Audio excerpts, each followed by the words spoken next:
చంద్రరావు అని నేను రైతులు. నేను ఇంతకుముందు బ్యాంకులో అప్పు తీసుకున్నాను, గ్రామీణ బ్యాంకులో అప్పు తీసుకున్నాను. 2 లక్షల రూపాయల లోపు రుణమాఫీ అని అన్నాడు. ఆ విధంగా మాఫీ చేస్తానని రేవంత్ రెడ్డి గారు అనుకున్నాం. కానీ ఇప్పటి వరకైతే మా ఈ ఉన్న రైతులకు 50 మంది దాకా మా రైతులందరికీ ఎవ్వరికి మాఫీ కాలేదు. ప్లస్ మేము డబ్బులు ఎక్కువ ఉన్నాయి కాబట్టి అవి కూడా డబ్బులు కట్టమంటే అందరం కట్టినాం. రసీదు కూడా చూపించి విలేకరులు అందరికీ చూపించినాం. వీళ్ళు అంతా భ్రాంతి చేస్తారు అంతేగాని డబ్బులు మాఫీ అయితే తెలియదు, ఏమైతే తెలియదు సార్.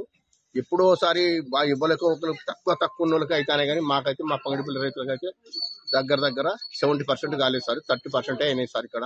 కాబట్టి దయచేసి మా అందరికి మాఫీ చేయగలరని మేము కోరుకుంటున్నాం. నా పేరు మీద కుటుంబం పేరు మీద 2 లక్షలు ఉన్నది. కుటుంబం అని అన్నాడు, రేషన్ కార్డు అన్నాడు. ఇద్దరు కొడుకులకు రేషన్ కార్డు లేదు, నా మీదనే రేషన్ కార్డు ఉన్నది.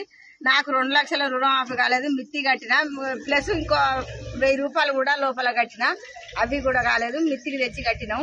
ఇబ్బంది పడతాను. నేను ముండరాలను. వాళ్ళ కుటుంబాన్ని 4 కుటుంబాన్ని ఎట్లా చదవాలి? నేను ఎట్లా 5 కుటుంబం ఎట్లా చేయాలి? నాకు రుణమాఫీ కావాలి.